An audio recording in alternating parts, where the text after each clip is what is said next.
You ever have one of those jobs that sounds worse than it actually is? That was warehouse monitoring for me. Everyone heard overnight security and pictured some sketchy situation, but honestly, it was the easiest money I'd ever made.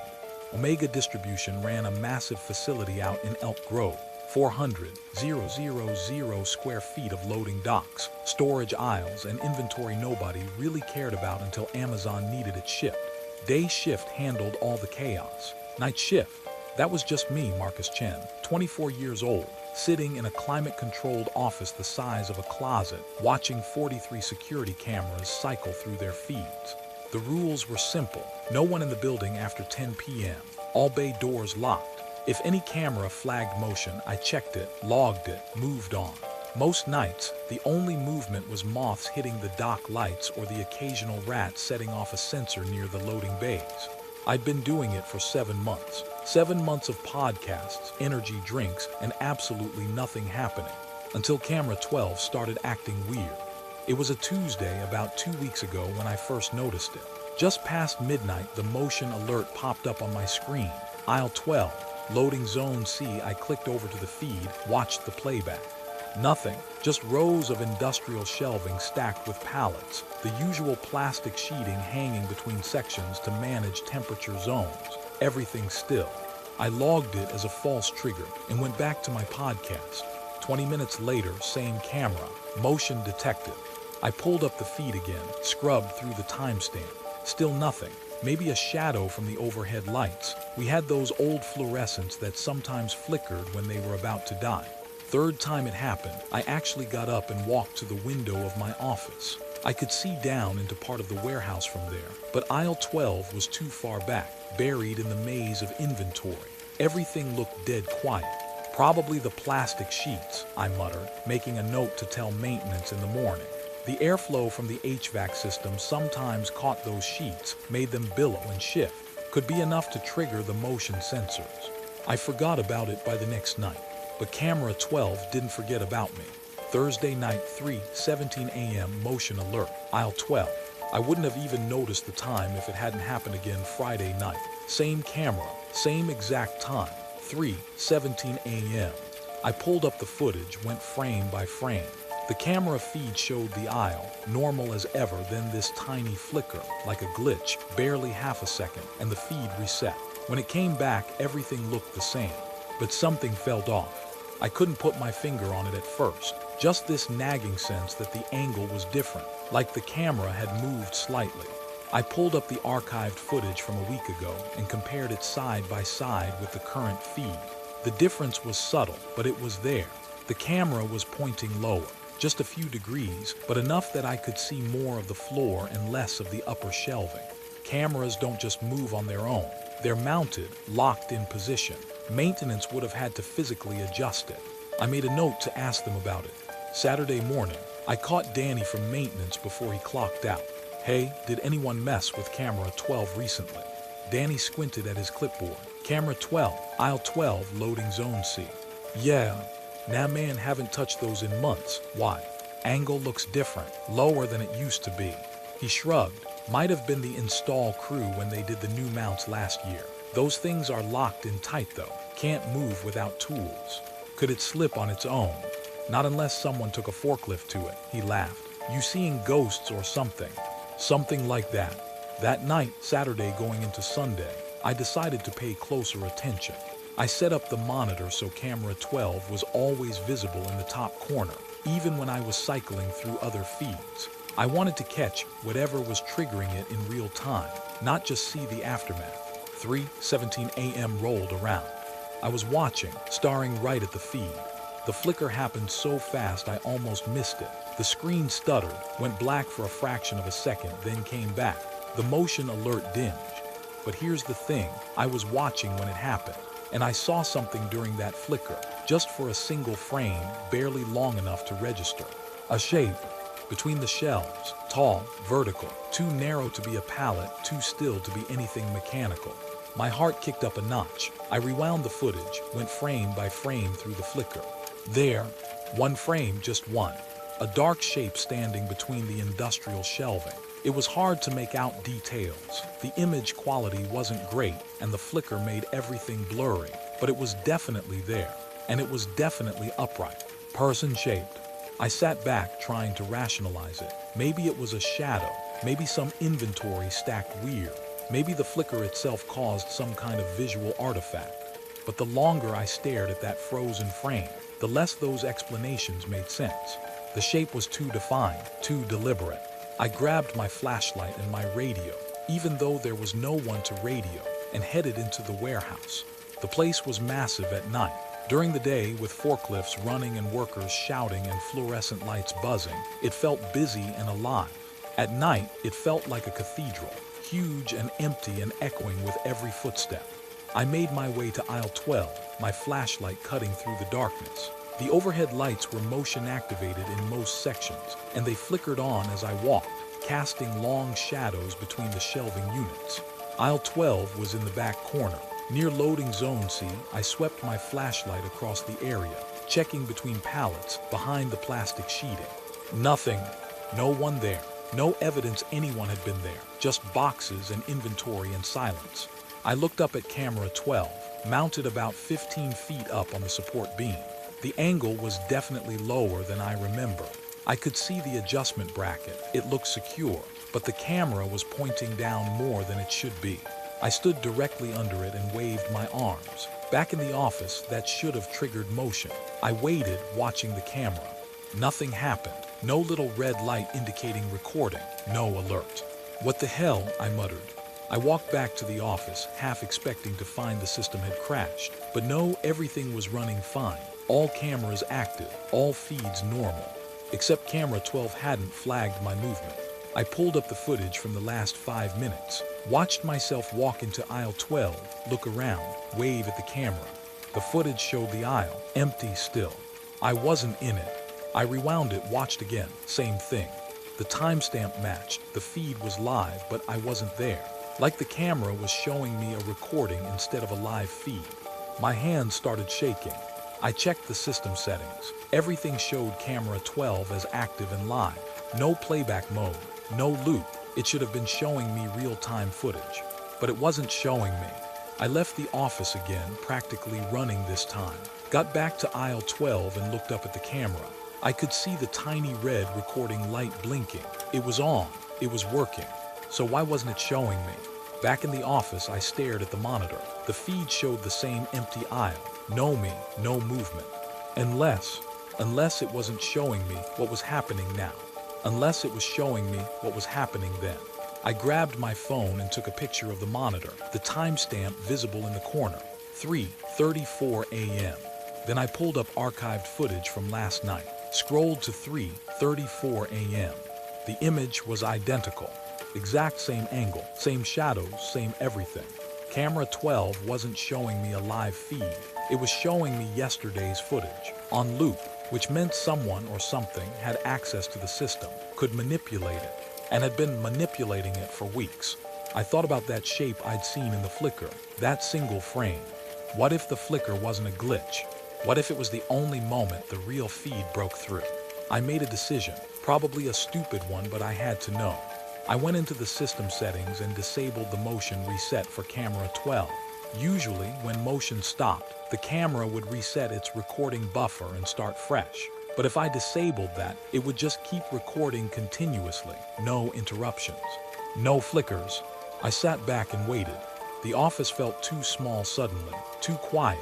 I could hear the hum of the HVAC, the distant tick of the building settling. My own breathing sounded too loud. 3:17 a.m. approached. I watched camera 12, hands gripped on the edge of the desk. The feed didn't flicker. It stayed live, continuous. And at exactly 3:17, someone walked into frame. Not from the sides, not from the aisles. From behind a pallet, like they'd been standing there the whole time, pressed flat against the shelving where the camera couldn't see. They moved slowly, deliberately, walked down the center of the aisle, directly toward the camera. I couldn't breathe. They were tall, taller than normal, wearing dark clothes, maybe a jacket or coveralls. I couldn't see their face clearly. The angle was wrong. They walked closer, closer, stopped directly under the camera, 15 feet below it, and looked up. For half a second, just half a second, I saw their face. Pale, expressionless, eyes too wide. Then the screen went black. Not a flicker, not a glitch, just black. I slammed my hand on the keyboard trying to bring the feed back. Nothing. Camera 12 was offline. I grabbed my radio, my flashlight, and ran. The warehouse felt different now. Hostile. The motion lights flickered on as I ran, creating strobing shadows that made everything look like it was moving. I hit aisle 12 at a full sprint, flashlight up. Empty. No one there. I spun around, checking every direction between every shelf. My light swept across plastic sheeting, pallets, boxes. Nothing. Where are you? I shouted. My voice echoed back at me, mocking. I looked up at camera 12. The lens was dark, offline. I ran back to the office, called 911. The cops showed up 20 minutes later, 3 of them. They searched the entire building, all 400,000 square feet, checked every door, every loading bay, every possible entry point. Nothing. No signs of forced entry. No evidence anyone had been inside. The building was locked up tight, just like it was supposed to be. You sure you saw someone? The officer asked me, not unkindly. I'm sure. Could have been a glitch. These security systems, they act up sometimes. It wasn't a glitch. They took my statement, told me to call if anything else happened, and left. I sat in that office until 7 a.m., watching every camera except 12. When day shift arrived, I logged the incident and went home. I couldn't sleep, just laid in bed staring at the ceiling, seeing that face, those eyes. Monday night, I almost called in sick, almost quit, but I needed the job, and part of me, the stupid part, wanted to know what would happen next. I got to work at 10:45 p.m., logged in, started the usual checks. Camera 12 was back online. I pulled up the feed, and my blood went cold. The angle had changed again. It was no longer pointing down the aisle. It was pointing directly at my office door. I could see myself in the monitor, see my desk, see my chair, see myself sitting there, staring at the screen. The camera had been physically turned, adjusted, while the building was locked and empty. I'm writing this now, 2:47 a.m. Tuesday morning.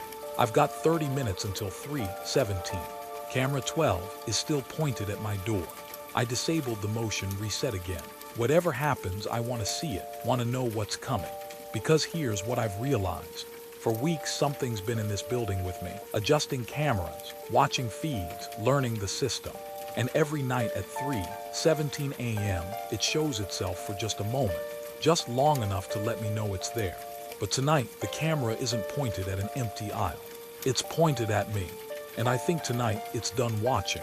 The following was found in Marcus Chen's incident log, timestamp 7:42 a.m. Tuesday.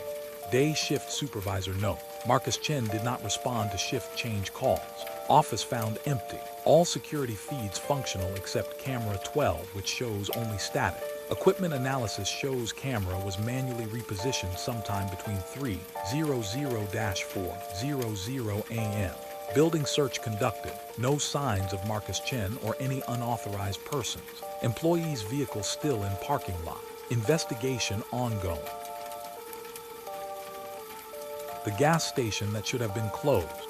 Let me tell you something about working overnight at a gas station in the middle of nowhere. It's not the customers that get to you. It's the silence between them. I've been pulling the midnight to 6 shift at Murphy's Stop and Go for about 4 months. It was my senior year at State and I needed the money. The place was a straight shot off Route 46, about 12 miles from anything you could call a town. During the day, we'd get truckers, road trippers, locals grabbing coffee. After midnight, maybe 5-6 cars total. After 2 a.m., most nights, nobody. Which was fine by me. I'd do homework, watch Netflix on my phone, reorganize the candy bars for the 100th time. Easy money for staying awake. Tuesday night, technically Wednesday morning, started like any other. I'd had 2 customers between midnight and 2, a trucker buying Red Bull and beef jerky, and some kid who looked barely old enough to drive, getting gas with his mom's credit card. At 2:48 a.m., I was behind the counter reading about the French Revolution for my history exam when I heard the crunch of tires on gravel. Headlights swept across the windows. A car pulled up to pump 3, the one closest to the building. I looked up, waiting for the door chime. The engine cut off, the headlights died. I waited. The door didn't chime. I could see the car clearly through the window, a dark sedan, maybe a Honda or Toyota, hard to tell in the fluorescent wash from the station lights. Relatively new, clean. But the windows were tinted dark, really dark, the kind of tint that's probably illegal. I went back to my reading, glancing up every few seconds. Sometimes people sat in their cars for a minute, finishing a phone call, checking their GPS, whatever. They'd come in eventually. 5 minutes passed. The car hadn't moved. No one had gotten out. I stood and walked to the window, peering out. From this angle, I still couldn't see inside the vehicle. The driver's side faced away from me slightly, and those dark windows made it impossible to tell if anyone was even in there. Maybe they were sleeping. People pulled over to rest sometimes. But they'd pulled up to a pump, and they hadn't pumped gas. 10 minutes now. I grabbed my phone and checked the security camera feeds. We had 3 cameras, one covering the pumps, one on the parking lot, one inside the store. I pulled up the pump camera. The car sat there perfectly still. I scrubbed back to when it had first arrived, watched it pull in, stop, shut off. The brake lights had gone dark, and then nothing. No door opening, no movement. 15 minutes. This was getting weird. I walked to the front door and opened it, stepping out onto the concrete pad. The October air was cold enough to make me wish I'd grabbed my jacket. The fluorescent lights above the pumps hummed their constant electrical song. "Hey," I called out, "you need help with something." No response. The car just sat there. I took a few steps toward it, then stopped. Something felt wrong. I couldn't articulate what, but every instinct was telling me to go back inside. As I stood there, debating, the car moved. Not the engine starting, not someone driving it. It just rolled forward about 3 feet, slow and deliberate, like someone had shifted it into neutral and let gravity do the work. Then it stopped. I backed up toward the store. "If you need help, come inside. I can't help you out here." Nothing. I went back in, locked the door behind me. My heart was beating faster than it should be. Through the window, I watched the car. It sat in its new position, slightly closer to the building than before. 20 minutes since it had arrived. I pulled out my phone and almost called the cops, then hesitated. What would I even say? There's a car parked at my gas station and no one's getting out. They tell me to mind my business. I checked the cameras again. Same view, car sitting there, nothing moving. 25 minutes. I was trying to focus on my homework when I noticed something in my peripheral vision. Movement outside. I looked up. The car had rolled forward again. Another few feet. It was maybe 15 feet from the front door now, at an angle where I'd have to step outside and walk around it to see the driver's side clearly. My hands were shaking slightly as I set down my pen. 30 minutes. I needed to see who or what was in that car. I needed to know if I should call the police, call my manager, call someone. I stood and walked to the glass door, staring out. The car sat there under the lights, windows impenetrably dark. Then I remembered something my manager had shown me during training. If you turn off the interior lights and look at the glass, you can use the reflection to see what's happening outside without being obvious about it. I hit the switch for the overhead fluorescence. The store plunged into darkness. Outside lights still burned bright, illuminating the pumps and parking lot, but inside I was in shadow. I stepped closer to the glass door and looked at the reflection. The car, the pumps, the empty road beyond, and someone standing behind the car. A figure, tall, motionless, just standing there in the space between the sedan and the convenience store, facing my direction. My stomach dropped. I spun around, looking directly outside. Nothing, no one there, just the car. I looked back at the reflection in the glass. The figure was still there. I stumbled backward, hit the light switch, and the fluorescence flickered back on. I pressed myself against the counter, breathing hard. That wasn't possible. Reflections don't show things that aren't there. That's not how light works. That's not how reality works. I grabbed my phone with shaking hands and pulled up the security feed. The camera covering the parking lot showed the car, the pumps, the empty space behind the vehicle. No figure, but I'd seen it. In the reflection, I'd seen someone standing there. I rewound the footage, watched the last few minutes. The car sitting still, nothing else. Then I noticed something. I scrubbed back to when the car had first arrived, watched it pull in. The angle of the camera showed the driver's side clearly. The door opened. I watched it happen. The driver's door swung open. I could see it clearly on the footage, and then nothing. No one stepped out. The door stayed open for maybe 5 seconds, then closed again. But no one had gotten out of the car. No, I whispered. No, that's not. The phone rang. Not my cell phone, the store phone, the landline behind the counter that we used for credit card processing and manager calls. I stared at it, watching it ring, once, twice. The caller ID display showed, station line 2. We only had one phone line. There was no line 2. I picked up the receiver slowly, hand trembling, and brought it to my ear. Breathing, someone was breathing on the other end. Slow, steady. Hello, my voice cracked. The breathing continued, then barely audible, a whisper. Can you see me now? I slammed the phone down and backed away from it like it was venomous. Outside, the car was still there, still motionless.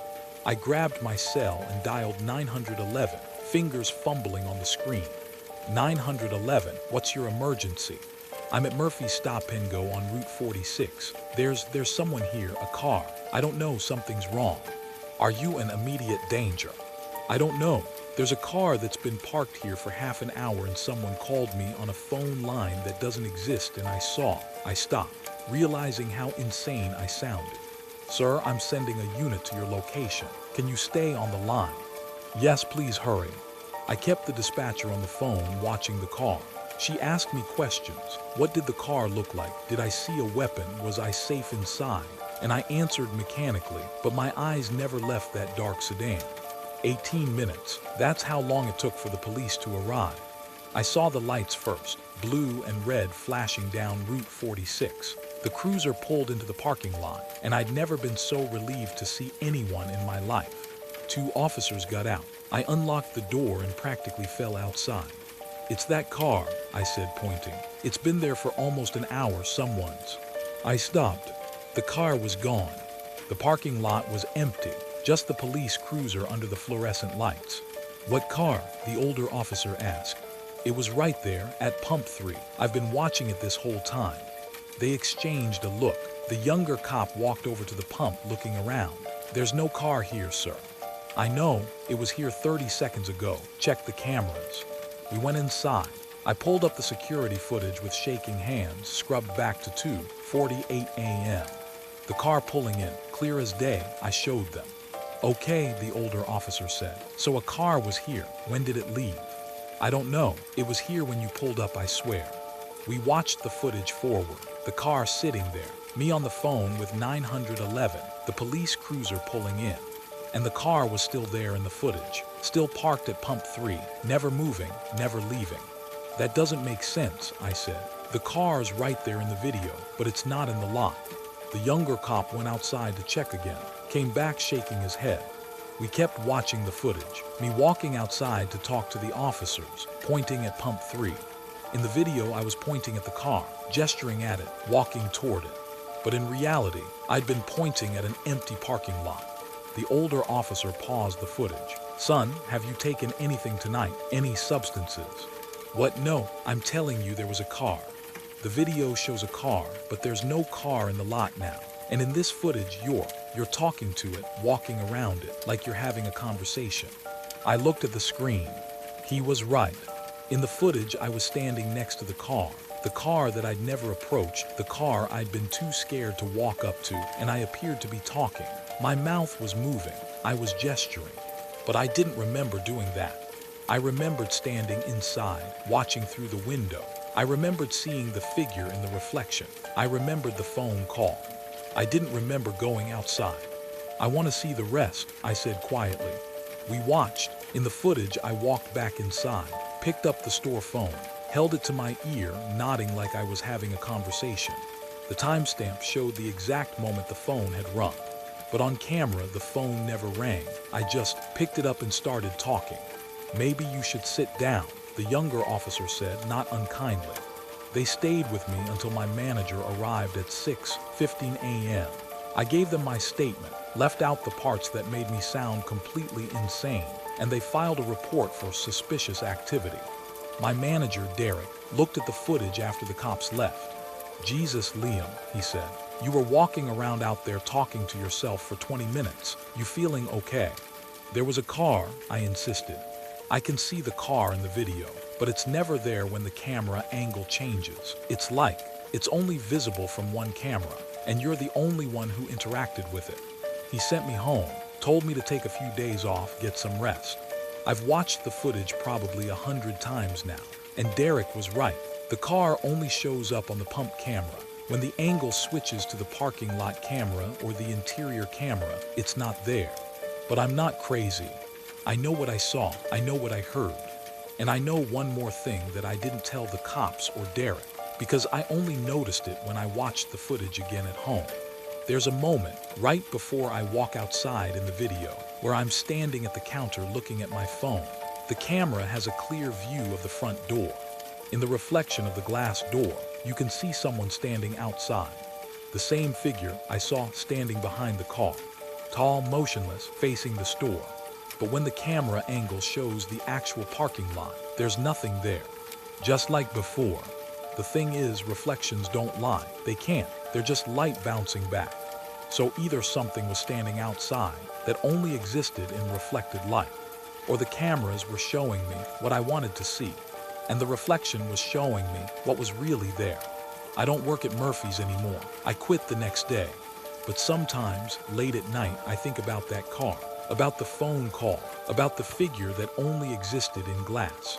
And I wonder if I'd walked outside when I thought I did, when the footage shows me walking around that car. Where was I really going? And who was I really talking to?